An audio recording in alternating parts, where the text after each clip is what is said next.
Every night at 9 o'clock, the old clock in his shop stopped ticking. Exactly at 9.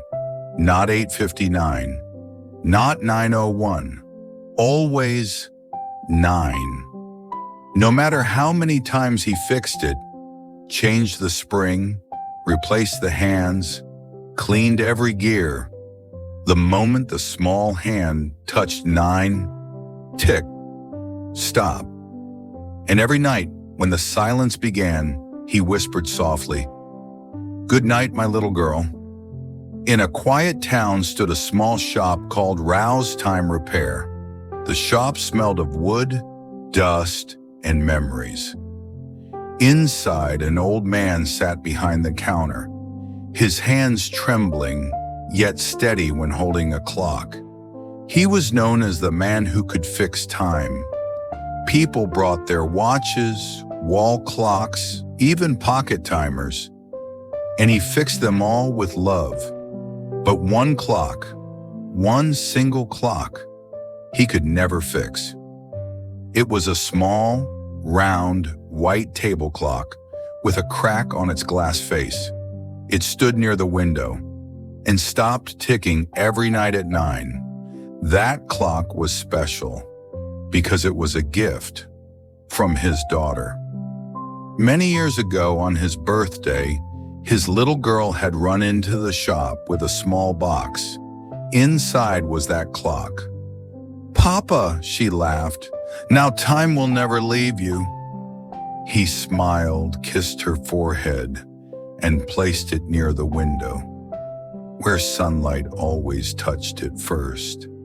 From that day, every night at 9, when he closed the shop, she would call from her room upstairs, "Good night, Papa."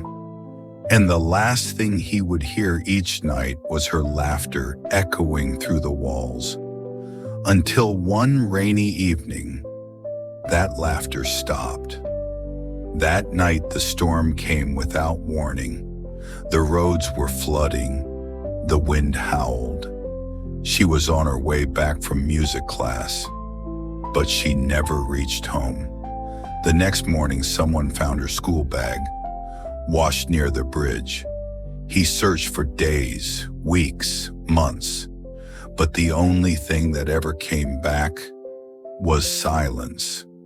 And from that day onwards, every night at 9, the clock stopped ticking. At first, he thought it was broken.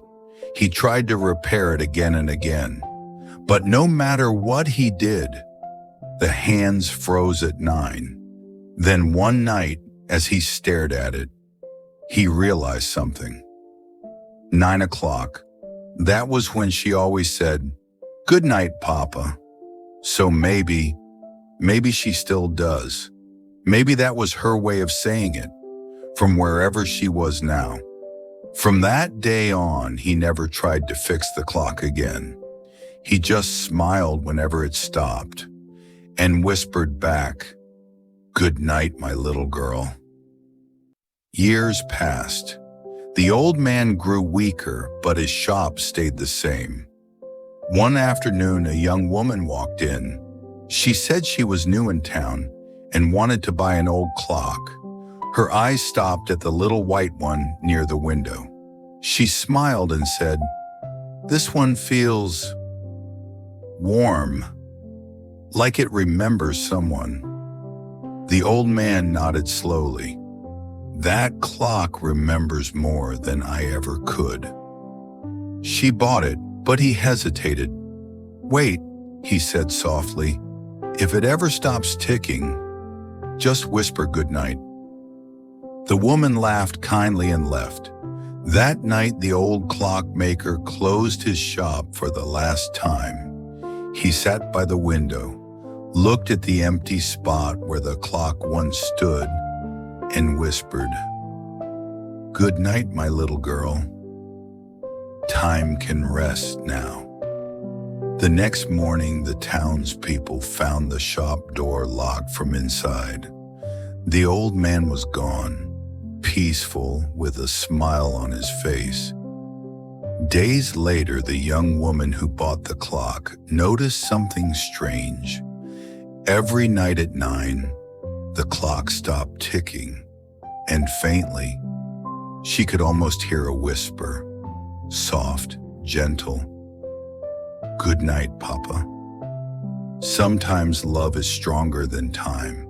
Sometimes the heart keeps beating in places where memories sleep. And sometimes, even when everything stops, love still ticks softly, waiting